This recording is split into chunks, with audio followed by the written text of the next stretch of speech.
All right, Will Robertson, of course, Basics of Magic and basicsofmagic.com. Welcome to the show.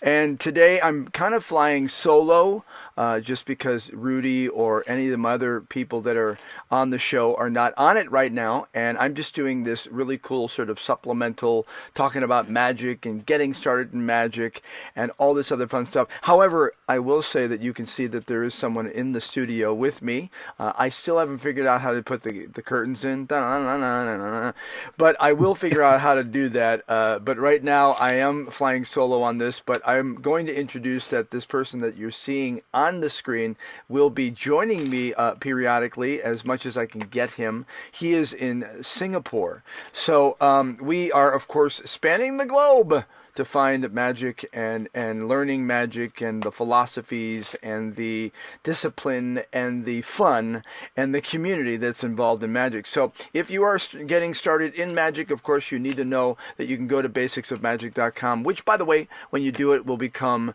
how to or learn a magic tricks. All my friends that are really good at English grammar are like, dude, it's not learn a magic tricks. I go, no, but that's a URL because SEO. Long story short, whatever. So bottom line is that you can go to the site, and if you have not been to the site, check it out because we've got lots of great stuff. It is, in my opinion, one of the first virtual magic shops in the world, based upon a shop in Cannery Row, Monterey, California. You know, Steinbeck. It's called Zucchini's, Tricks and Things. The long short of it is that about 38 years ago, 38 years ago. Gosh, old folk. Yeah, wow. I was at that magic shop as a young buck, and the person that's going to be my guest here in a second will hopefully not divulge too much of my past and me being at the magic shop and starting off buying lots of stuff, and then eventually somehow I convinced the owner and this young man right here that I needed to work there. I think it was out of the essential dealings that they just didn't want to keep showing me a trick. So the fact of the matter is that let's bring him in and we'll talk a little bit about magic. This gentleman I have known, Paul Pistore, for how long, Paul? Yeah, like 35, 38, something like that. Yeah, just like forever. Brian, the owner of Zucchini's, Tricks and Things, told me that he had a picture from 82 or 83, because that was when I was in high school. It was actually probably even a little before I that know because, that. Yeah. yeah. So let's say 'Cause 80. yeah, I'd say about 80, probably. Yeah, 80, 81. So what is that now? My math is really bad. 1, 2, 19, 29, no, 30, 39 years? 39. See, That can't be. yeah, you kind of missed Well, your math. you were an embryo and I was just a little boy. I saw a picture of you, and you were in your sort of like black motorcycle-ish looking look, Oh, musician slash creator look. yeah. And Yeah. yeah. But in any case, welcome to the show, my friend. Thank you so much. Thanks, Will. It's always a pleasure to talk to you. You know that. Yeah, you too. Uh, I love it. wow. Brings back so many memories. It does bring. Zucchini's, Tricks and Things. Yeah, so Zucchini's, Tricks and Things, this is really, I launched this, and you know this story, but I'll tell everybody, is that kind of started Basics of Magic because in there you can see a catalog of a lot of the magic, and for $50 a year you can get ongoingly adding stuff in, but more to come. We're working on a curriculum because there's a college or 3 or 5 that are interested in me or us doing a class that'll be like a 5-week session, and so that's going to come soon, where it's going to be a Zoom thing once a week or video lessons. But all this is because I started talking to Brian Whitehead, who's the owner of Zucchini's, Tricks and Things, who's been doing it for 40-something years, 42 years, he told me. Yeah. Basically, I talked to him, and I said, how are you? This was like, what, 2 months ago? And he goes, How about well, that? Yeah. COVID, brick and mortar, we're not open. So I saw Yeah. the need to take what I was doing already and really sort of brand it as Zucchini's, Tricks and Things. Look, I've got the shirt that I just created. I love this. That's awesome. And really, just sort of start doing something that I think isn't being done. I mean, you can go on the internet, and then I'm gonna let you talk, and you can get magic all over the place. But I got tired of seeing what I call crotch magic, where you look online, you see this. Yeah. And no one's talking. Even the tutorials now, people are like, ring music, ring. I'm like, can you talk to me? Very few people. And so, not to mention this idea that you have this whole interactive thing that of actually doing live lessons interactively. I've never seen anything quite like it, and I've been looking. So and it's a great idea. Yeah, well, on top of that, the virtual magic shop part is that I found I've been doing sites since like late 80s, early 90s, and even did a lot of code and so on, and went through Front Page and WordPress recently, and found that there wasn't much flexibility. And now the new WYSIWYGs, they're called, of Wix. Wix is awesome. I know when someone's on the site, I can interact with them. So I created a window on there that if you buy a certain amount of magic tricks, or if you're interested in seeing something, and I'm at the shop, basically, I like that. Anyway, I can do what we're doing here and go, oh, well, you know what? This is called two-card monte. Take the card like this. You're going to do that and do this. Let me see you do it. And that's the beauty of it is that we're stuck in our homes or wherever you happen to be stuck.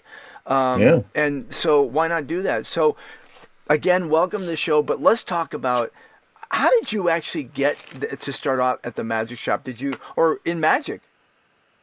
In magic, well, that started back when I was in high school in my sophomore year. I got a magic set from an aunt of mine, and I started playing with it a little bit, and I didn't think much of it. But then, as I learned how the tricks worked, there was that, and I think all the new magicians are going to feel this. At the beginning, you find out how it works, and you're so disappointed because it's so much simpler than it should be.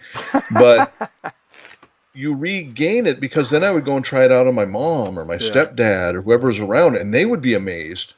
And I go, ooh, that's you get to feel it through them. Yeah. And so I started really actually taking it seriously, and I got more and more, and then I started doing little birthday parties and whatever. And then I started building up from there, and I started, my stepfather had a rather well-equipped garage shop, and I started building my own effects, and eventually I was doing like we're doing auditoriums, and I've done, restaurants and stuff. Yeah. And while doing that, I relocated. I was living in the time in Greenfield, California. Oh my! Look that one up on a map. Broccoli capital of the world, isn't it? Broccoli capital of the world, basically. Yeah. And so started there, and then moved to Monterey. With just wanted to get into the big city. Yeah. And I actually before that was running an arcade. I learned how to run an arcade, and I do, I have an electronics background, all that. Yeah. And I got hired to do their arcade downstairs at Edgewater Packing Company. Wow, in that's Monterey. right. Yeah. With Rob. Was it Rob? Yeah, with Rob. Robert. I hired him. Wow. Robert Trescott. Yeah. And then later on, I went up to the magic shop, and I was hanging around, and then Brian and I started talking, and I got into it, and I told him I did magic. I showed him some things, and he said, "Hey, do you want a job?" And I said, "Sure, that'd be great fun." So I did that part-time for a while, fell in love with it again, and then this kid came in one day with his skateboard and his dirty hands and chewed off fingernails. By the way, they're all still the same. They're chewed and dirty. Yeah, sorry. Now that's from working on all your expensive all my equipment. Stuff. No, but it was great, and that was when you and I met, and you wanted to learn a trick, and you want to learn another trick, and then after that, and then the thing that you did, and had always impressed me, is you went out and found theater. Yeah. I said you should learn how to be an actor, because I always believe that magic, most of it is in the patter, right, and the ability to present. Yeah. And you need to study up on that, and you did. Yeah. And then he came back and said, "Hey, I'm taking dance lessons, and I'm taking singing lessons, and all that." And then you got involved. That was when you got involved with Froman Academy, and then you brought me over there. And then I brought you over there, but I got chills thinking about all that. I know, it was wild. It is wild because I was talking to Brian, and folks, a lot of what you're listening to here is kind of a flashback. But Yeah. what you should understand about what we're talking about is that this is the basics of magic. This is how we started, Yeah. and what I Yep. want to convey and what we're saying here, so you should listen, is you're going to find out there's tips and tricks along the way to make Hmm. magic as entertaining and fun, the community, and what you get from it by being able to meet people that are like-minded. And in this Yeah. case, I was talking to Brian the other day, and basically he said, "Well, weren't those the times?" And I went, "Yeah, Hmm. Edgewater upstairs. We had a great time. We were working long Yeah. shifts.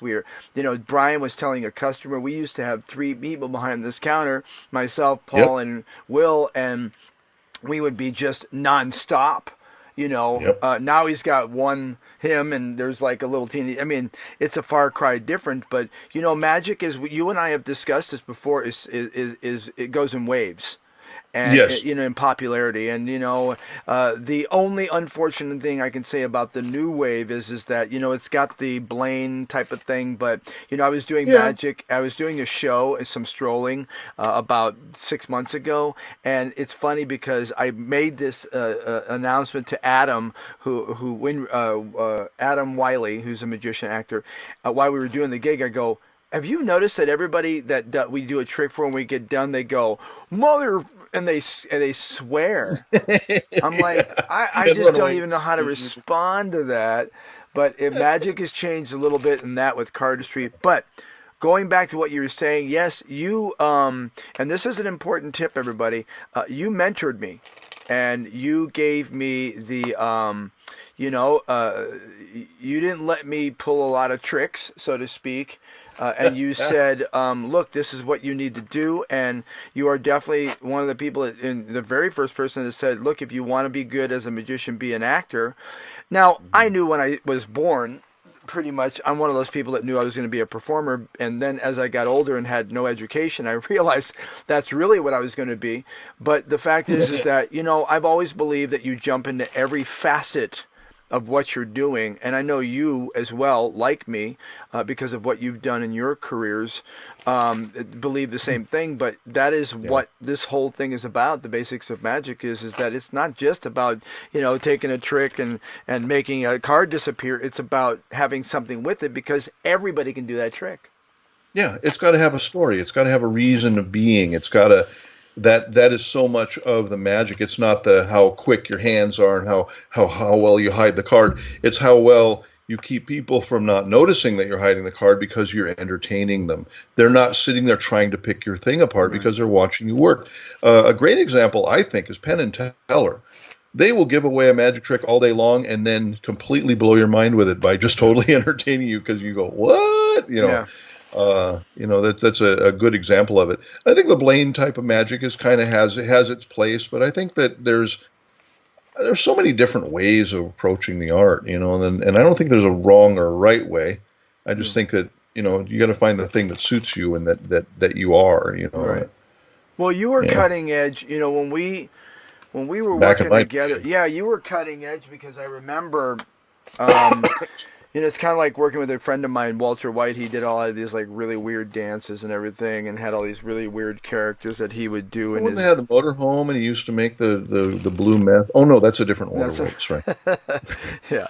Yeah. No, that's not that guy. This guy, this is the choreographer that I really thought at the time, like, guy, he's doing just weird, interesting things. Well, he never really got that off the road, other than doing some shows with me. But lo and behold, years later, I was in Cirque du Soleil and went, this is exactly what Walter was doing. And that show I was in was $180 million. So the point Yeah. is that when we were doing magic and you were doing something that was different, like it was very, it was cutting edge and different, because I remember going out to a place where you lived in Monterey, and we worked with like saber sword type of things, and we were trying to figure out something that was more a little different. And so Yeah. that's just you anyway. Yeah, I think that, I'm always looking for the what's interesting and new. Yeah, for me, that there was a bit of a time there. I looked at magic and I started going, well, if I could really do magic, I wouldn't need a big sparkly box to make a bunny rabbit appear. I could just make one appear. So my job was always to pare it back as much as possible. Take it down, just strip it down. I guess that's where the kind of David Blaine thing comes in as being good, because it's stripped down to nothing. Yeah. And it's just pure. But, there's still, for me, there still needs to be a little razzle dazzle to keep people entertained and happy. And, I'm not always challenging people in a but I think that aggressive way. Right. Yeah. Well, I think that everything really does have its time, and you either can capture that and get lucky, which we know, being in Hollywood, both of us, that the word lucky is actually the first word you say when you wake up in the morning or in the middle of the night, wondering what the next job is. But the point is that at the time, with infomercials, social media, Blair Witch, stuff like that, to come on and go, look, man, check it out, blah, blah, blah, blah, and go, if you don't like this shit, then you're screwed. Then I mean, and no offense, but that's how we ended up, and we won't go into this, with a reality TV show president. Because that's what the world wanted to see at that time, is they wanted to see something that was in your face, that you like. The interesting thing is, remember Roy Slater? Roy Slater was perfect example of, he probably would have been a megastar right now if Roy was doing it. Because he would go, I don't give a shit if you like. I mean, so my language. Sorry if the kids are watching, but I don't care if you like it. You know what I mean? Yeah, that was his style. Oh, he was so confrontational. He mentored me for a little while, but he taught me things like sticking a nail up my nose and how to throw knives, because he was an old carny from way back. But he had that. He was like a constantly angry man. Imagine. And that's funny, because if he was really, I mean, it's kind of sad that Roy, now. Huh? If he was around now, he would be popular, because he'd be like, been there, done that. But, you got to look like Vampire Diaries and scream at people. Other than that. That's true.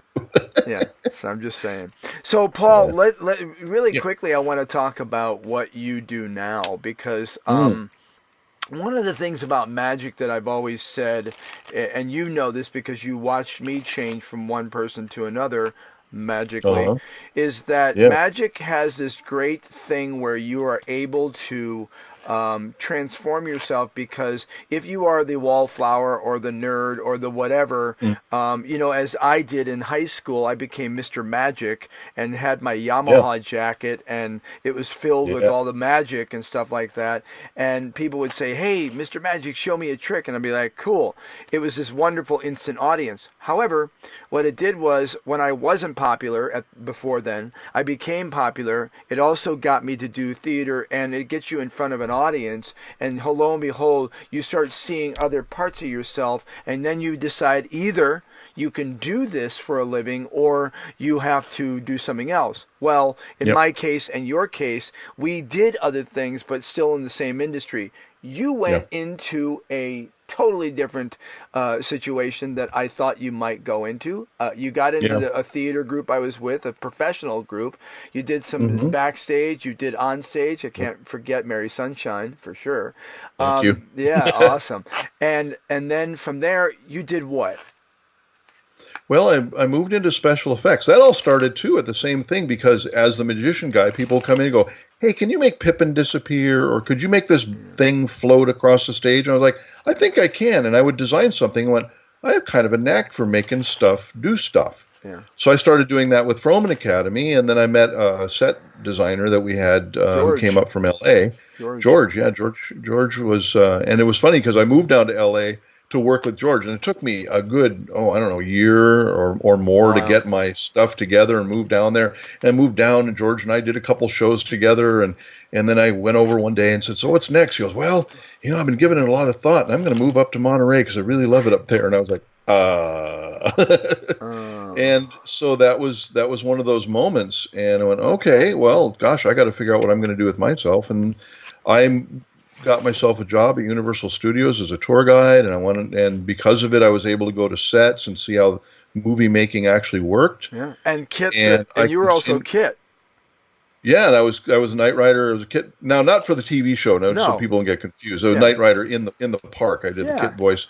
I did that, and then I got a job as puppeteer on An American Tail, a live show, and I eventually became the lead puppeteer. But then I started building props because I'd build a lot of props in theater, and they would say, "Oh, these props are terrible," and I'd say, "I can build better ones." And so I started building props for Universal Studios, and from that I started working on various things, and then I eventually started working in special effects, and I've worked on movies, and you put them up on the site somewhere, like Batman Returns, Alien Resurrection, Men in Black 2, I don't know what, and hundreds of really low budget garbage movies, and made a career of special effects. And I learned at the feet of some of the great masters, of Stan Winston and Rick Baker and people like that back in the day. So yeah, and so I've been doing special effects for a very long time, and then moved into voiceover work. Was another one, using the acting background. I actually had gotten the part of Furbus on Knight Rider. Oh, sure. Masked Rider. Right. Saban's Masked Rider was Furbus. I did his voice, and Vern Troyer, who was Mini-Me back in the day, one of his first jobs was my stunt double on Masked Rider. We'd put him in a suit whenever we needed to run somewhere. He needed to do something that the puppet couldn't do, and then I'd come up with the puppet and talk. Funny. And so that moved me into a whole field of doing voiceover work. I started doing characters for Power Rangers and all those shows, and then I got an agent, and actually moved to Singapore to do voiceover. I actually was dubbing anime for a few years. And then 2008, the anime industry took a big hit, so I moved back into theater, just thinking I was going to do that for a little while, and I ended up building a bunch of shows here, and then I got headhunted by Universal Studios here, and then I decided, hey, I'm going to open my own damn company, and so now I opened my company, Core Crew Effects. Core Crew Effects. So I've been doing special effects in Singapore now Core Crew opened about 5 years ago. We've worked with Legoland in Malaysia, in Dubai, and Japan. We've done Universal Studios, Singapore. We've done the Science Museum, all kinds of stuff. I mean, you can look at our website, and I've been done commercials and all kinds of stuff. So yeah, it's been interesting. I plan to come to Singapore for a year or two. I've now been here 15 years.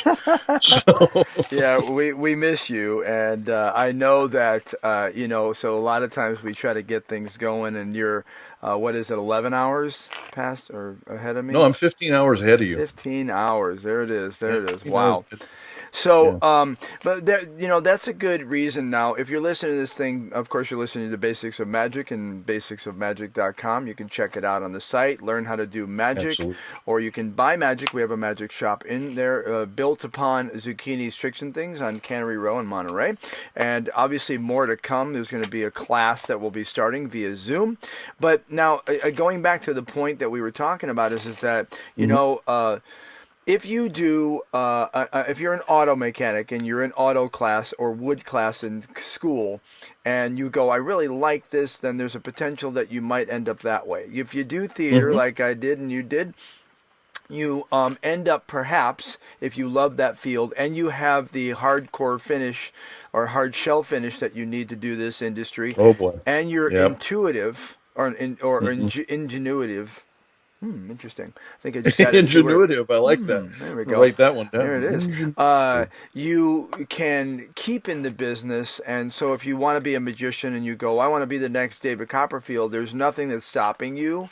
But as we have explained here, that you start off in a certain path, and hopefully you can stay in the same business so you can pat yourself on the back when you get older, like we have, and say, look, I'm still in the business, and now I'm doing something I love. And, the bottom line is that you have proven this, Paul. And I have proven this, that it's possible to do that. So let me ask you, sort of in closing, is that if you have any advice for people, because again, you were my mentor in magic, can you tell me anything that you would give advice, because you faced a lot of people. When you're at the shop, I noticed that this weekend, is that he's constantly telling people, well, that you can tell the people are interested in magic, and you're like, well, you could try this and you could try that.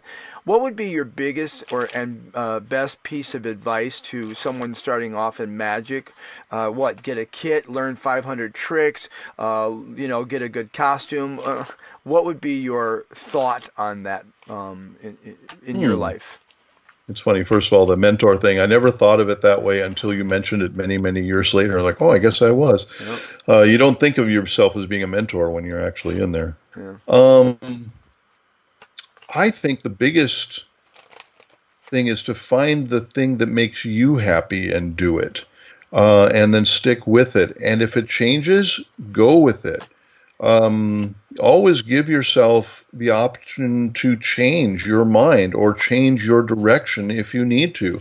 When you came in, you got interested in magic, but then, like you mentioned, like I mentioned, I told you, go study some acting, get some acting lessons so you can perform. I'm generally, believe it or not, I'm a big introvert. I don't really like talking to people I don't know, but as a magician, I learned you have to give that impression. Yeah. So I became, when I was doing magic and when I'm on camera, whatever, I've learned to express outwardly in a way that I had to learn that. That was a learned thing. Yeah. And keep doing it. And then, yes, a big thing in magic, learn the pattern and learn how to make it interesting and learn how to make it your own. Don't do somebody else's thing. Yeah. Start there. You can always copy people to start out. Everybody does in all kinds of arts. But find your rhythm, find your space, and continue pushing forward. And look at related fields. Look at acting. Look at camera work. You were just mentioning earlier that you had people going, "Oh, I don't know what to do. I'm not acting." And you go, "Well, I've set up a studio and I just do it here." And people, "I don't know how to do that." It's like, you have no excuse to not to know how to do that nowadays. Especially now, yeah. I mean, yeah, right now. I mean, when I owned a video company at one time, and we spent $13,000 on one little time-based corrector to make sure our tapes were clean, and each one of our tape decks were like $10,000. Now I've got all that in my laptop, and then some, and it's better quality because I can do HD, which we didn't even have the capability of. I bought a little microphone so we could do these blogs, and I have a camera light and all that, and the whole thing is, maybe $100, and you can, get yourself a decent laptop and go forward and do your magic and practice. And practice and practice and practice, that's the big thing. And now you can practice. You can film yourself constantly. I shouldn't say film. You can record yourself practicing and watch it back. We used to have to stand in front of a mirror. Will and I had like, you had to go out and buy a full length mirror and stick it up in our house somewhere just so we could practice. Yeah. You don't have to do that. You can do that on your webcam. Yeah. And so my biggest thing, those are my two biggest things: is follow what you love. Get training in the things that are related to it, and practice. Yeah. And that'll get you somewhere. Great advice. And I'll tell you that, people always make a joke to me, but this, I became, I guess you could say, a Jedi master at iPhones. And hey, you surpassed me. Yeah, I really, I have DSLR lenses, and I have cages, and I have GoPro, I have gimbals, they're called, and I got stuff that would blow your mind when I walk on shooting my things. And now I shoot a lot of the stuff I do because, I think as a performer you should know how to do that. It's just important. Yeah. I was the kid back when I started in theater that would say, "I'll be in my dressing room, where are my red M&Ms?" Well, after a while, if you get that reputation about being someone that's not self-sufficient and knowing all the different things, it's not a good thing. So in learning voiceovers, in learning being behind the camera, editing and so on, you have a different appreciation for performance, and when it's good. Good lighting, good sound, whatever. Yeah. But you also know that you don't mistreat people that are part of your team, because that's the important thing to know. Well, and that's one of the things too. Yeah. Oh, sorry. I was going to digress a little bit. No, you're okay. Digress. No, I that was another one. You put that together perfectly. It was something I've said all along, is like, there's two kinds of directors, like on stage. Let's say a stage director. One can go, "I'd like to see sunlight coming in through this window, and it's got to look like that." And his lighting directors can come up with his version of sunlight, which may or may not work. If he can go up there and go, "I want two 10Ks, and I want 042 gel on one and a blue gel on the other, and I want them coming in through this way," he's going to get the sunlight he wants.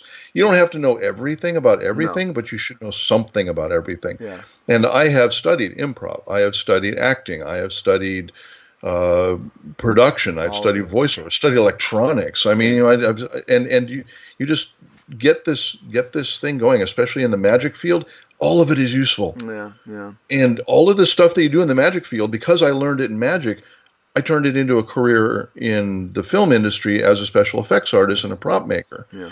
And so you never know where you're going to go with it, but take it and just keep doing it. Well, what you do know, and just so everybody knows, if you're an actor out here or a performer that's sitting here waiting, like the old days in the 50s, and you're waiting on on Hollywood Boulevard at a soda fountain. Yeah. First of all, I don't have the legs for that, but the bottom line is that you got pretty nice legs. Thank you. Yeah. The bottom line, and he's seen them, is that you have to be self-sufficient. I always tell this to actors because, look, I'll be honest with you. I grew up poor in a white trash family and didn't have anything, including an education. And now people say to me, go, what schools? You must have gone to, where'd you go to acting, whatever.